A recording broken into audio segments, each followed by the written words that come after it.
सकते हैं जब कफ बहुत बढ़ा हुआ हो, तभी, बस। उसके अलावा दूसरी कोई कंडीशन नहीं कि आप थूकें। तो यहां तो बिना कफ बढ़े हुए तंबाकू खा खा के, गुटखा खा खा के थूक रहे हैं, तो ये थूकना नुकसानदायक है। गुटखा तो नुकसानदायक है ही, तंबाकू तो और भी नुकसानदायक है, उससे भी ज्यादा थूकना, तो मत थूकिए।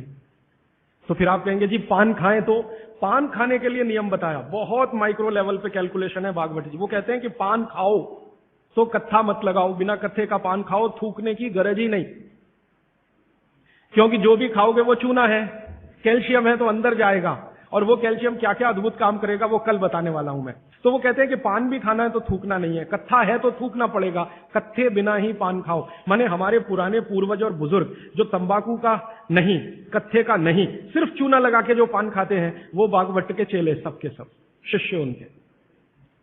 तो वो कहते हैं पान भी खाना तो थूकना नहीं है, जो मुंह में लार के साथ पान है वो अंदर ही जाए, क्योंकि पान और चूना दोनों ही मेडिसिन है।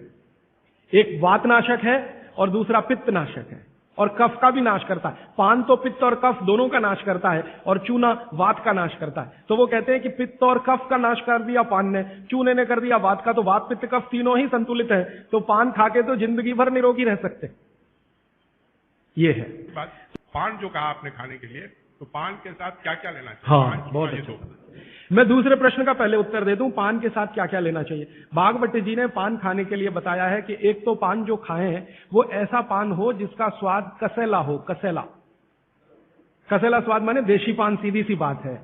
विलायती पान मत खाइए, देशी पान खाइए। तो स्वाद जितना कसेला होगा, पान उतना अच्छा होगा। और भागवत जी ने एक बहुत गहरी बात कही है, जिसको मैं 2-3 दिन बाद वैसे एक्सप्लेन करने वाला हूं, कि जो चीज का रंग जितना ज्यादा गहरा हो, जो प्रकृति की पैदा की गई वस्तु का रंग जितना ज्यादा गहरा हो, वो उतनी ही बड़ी औषधि है। जैसे देशी पान ज्यादा गहरा हरे रंग का होता है और विलायती पान हल्के हरे रंग का होता है। तो भागवती जी कहते हैं हल्के रंग की चीजें मत खाइए, गहरे रंग की चीजें खाइए।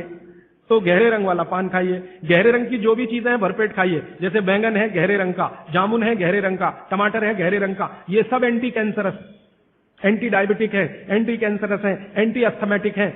इनकी क्वालिटीज आज की विज्ञान ने भी प्रूव किया है। आज का विज्ञान ये कहता है कि जो भी रंग है किसी भी वस्तु में, वो भगवान का दिया हुआ कोई ना कोई ऐसा रस और एंजाइम है जो आपको गंभीर बीमारियों से बचाता है। तो वो कहते हैं गहरे रंग का पान खाइए, माने कसेला उसमें ही स्वाद होगा, तो गहरा पान खाइए। उसमें क्या मिलाएं? उसमें सबसे ज्यादा चूना। तो कितना चूना मिलाएं? तो कहते हैं कि एक पान में 1 ग्राम से ज्यादा चूना नहीं मिलाइए कभी भी। 1 ग्राम, 1 ग्राम आप समझते हैं इतना होता है। चने का दाना होता है ना, आधा तोड़ो और उसका आधा कर लो, इतना 1 ग्राम होता है। चने का दाना आधा तोड़ो तो 2 हिस्से हुए, ये 2 हिस्से के 4 कर दो, और वो 1 हिस्सा जो है वो 1 ग्राम। तो उतना आप चूना लगाइए उस पर। फिर चूने के साथ क्या खाएं? आप उसमें सौंफ खाएं, सौंफ। सौंफ का नियम उन्होंने बताया, सौंफ खाएं। दूसरा कहते हैं कि इसमें थोड़ी अजवाइन डालें, अजवाइन 2-4 दाने, ज्यादा नहीं। और वो कहते हैं लवंग डालें, लवंग माने लौंग। और कहते हैं बड़ी इलायची।